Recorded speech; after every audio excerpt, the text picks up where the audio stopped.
വേഗം വരുന്നവനായ യേശുക്രിസ്തുവിന്റെ നാമത്തിൽ ദൈനംദിന അപ്പം എന്ന അനുദിന വചനചിന്തയിലേക്ക് ഏവർക്കും സ്വാഗതം. ഇന്ന് ഭാഗ്യവതി എന്ന വിഷയത്തെ ആസ്പദമാക്കി ചില കാര്യങ്ങളെ നമുക്ക് ചിന്തിക്കാം. അതിനാധാരമായ ഒരു വാക്യം വായിക്കാം. സദൃശ്യവാക്യങ്ങൾ 31 അധ്യായം 28 വാക്യം.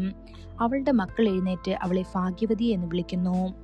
ഭാഗ്യവതി എന്ന വാക്ക് ബൈബിളിൽ 84 തവണ പ്രത്യക്ഷപ്പെടുന്നു. ഭാഗ്യവതി എന്ന പദം 7 തവണ പ്രത്യക്ഷപ്പെടുന്നു. പഴയ നിയമത്തിൽ ലയ തന്നെ ഭാഗ്യവതി എന്ന് വിളിക്കുന്നു. ഇത് ഉൽപ്പത്തി പുസ്തകം 30 അധ്യായം 13 വാക്യത്തിൽ കാണപ്പെടുന്നു.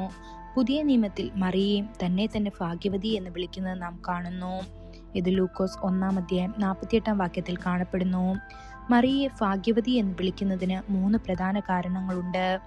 1 അവളുടെ എളിമ, 2 അവളുടെ വിശ്വാസം, 3 ക്രിസ്തുവിനെ പ്രസവിക്കാനുള്ള അവളുടെ പദവി. ദൈവത്തിന്റെ പ്രിയ കുഞ്ഞെ, മറിയയുടെ ഈ ഗുണങ്ങൾ നമ്മിൽ രൂപപ്പെടുമ്പോൾ കർത്താവിന്റെ ദൃഷ്ടിയിൽ നമ്മെ ഭാഗ്യവതി എന്ന് വിളിക്കാം. എന്തെന്നാൽ അവൻ തന്റെ ദാസിയുടെ താഴ്മയെ പരിഗണിച്ചിരിക്കുന്നു. കാരണം ഇനി മുതൽ എല്ലാ തലമുറകളും എന്നെ ഭാഗ്യവതി എന്ന് വിളിക്കും. ഇത് ലൂക്കോസ് 1 അധ്യായം 48 വാക്യത്തിൽ കാണപ്പെടുന്നു. തിരുവെഴുത്തുകളിലുടനീളം മറിയയുടെ എളിമ വേറിട്ട് നിൽക്കുന്നു. യേശു മഹത്തായ അത്ഭുതങ്ങൾ പ്രവർത്തിച്ചപ്പോൾ ആ അത്ഭുതങ്ങൾ തന്റെ മകനിലൂടെയാണ് സംഭവിച്ചതെന്ന് അവൾ വീമ്പിളക്കിയില്ല. സ്വർഗസ്ഥനായ കർത്താവിനെ ഗർഭപാത്രത്തിൽ വഹിച്ചു എന്നതിൽ അവൾക്ക് അഭിമാനമില്ലായിരുന്നു. തന്നെക്കുറിച്ച് പറഞ്ഞിരിക്കുന്ന പ്രവചനങ്ങളിൽ അവൾ പ്രശംസിച്ചതുമില്ല. ഒരു ദാസിയായ അവൾ തന്നെ വിശേഷിപ്പിച്ച് ശ്രദ്ധിക്കുക. ഒരു രാജ്ഞിയെന്നോ ഉന്നതയായ അമ്മയെന്നോ അല്ല, മറിച്ച് ഒരു എളിമയുടെ ദാസിയായാണ്. ദൈവം തന്റെ ദാസിയുടെ താഴ്മയെ നോക്കി എന്ന് പറഞ്ഞുകൊണ്ട് അവൾ ദൈവത്തെ സ്തുതിച്ചു. അതിനാൽ അവളെ ഭാഗ്യവതി എന്ന് വിളിച്ചു. വിശ്വസിച്ചവൾ ഭാഗ്യവതി, എന്തെന്നാൽ കർത്താവ് അവളോട് അരുളി ചെയ്ത കാര്യങ്ങൾ നിവൃത്തിയാകുമെന്ന് ലൂക്കോസ് 1 അധ്യായം 45 വാക്യത്തിൽ കാണപ്പെടുന്നു. ദൈവം അവളോട് പറഞ്ഞ ഓരോ വാക്കും മറിയ വിശ്വസിച്ചു.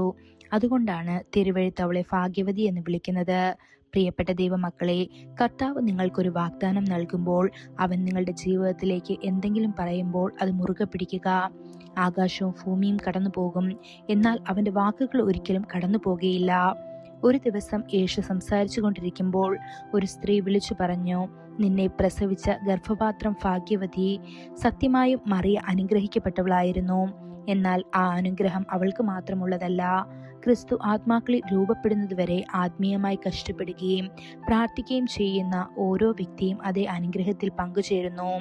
അപ്പോസ്തലനായ പൗലോസ് എഴുതിയതുപോലെ, ക്രിസ്തു നിങ്ങളിൽ ഉരുവാകുവോളം ഞാൻ പിന്നെയും പ്രസവവേദനപ്പെടുന്നവരായ എൻ്റെ കുഞ്ഞുങ്ങളെ എന്ന് ഗലാത്യർ 4 അധ്യായം 19 വാക്യത്തിൽ പറയപ്പെടുന്നു. ദൈവത്തിന്റെ പ്രിയ മക്കളെ, ആത്മാക്കൾക്ക് വേണ്ടി, ഗ്രാമങ്ങൾക്ക് വേണ്ടി, നഗരങ്ങൾക്ക് വേണ്ടി, നിങ്ങളുടെ ചുറ്റുമുള്ള യുവാക്കൾക്ക് വേണ്ടി നിങ്ങൾ ഇത്രയും ഭാരത്തോടെ പ്രാർത്ഥിക്കുന്നുണ്ടോ? ക്രിസ്തു എല്ലാ ഹൃദയങ്ങളിലും രൂപപ്പെടണമെന്നും ഓരോരുത്തരും അവന്റെ സാദൃശ്യത്തിലും പൂർണ്ണതയിലും വളരണമെന്നും നിങ്ങൾ പ്രാർത്ഥനയാകട്ടെ. അതിനായി ദൈവം നമ്മെ ഓരോരുത്തരെയും സഹായിക്കുമാറാകട്ടെ. കൂടുതൽ ധ്യാനത്തിനുള്ള വാക്യം ഉൽപ്പത്തി പുസ്തകം 30 അധ്യായം 13 വാക്യം. ഞാൻ ഭാഗ്യവതി, കാരണം പെൺമക്കൾ എന്നെ ഭാഗ്യവതി എന്ന് വിളിക്കും. ഇന്നത്തെ ബൈബിൾ വായന രാവിലെ ദാനിയേൽ 11-12 അധ്യായങ്ങൾ, വൈകുന്നേരം യൂദ 1 അധ്യായം. ആമേൻ.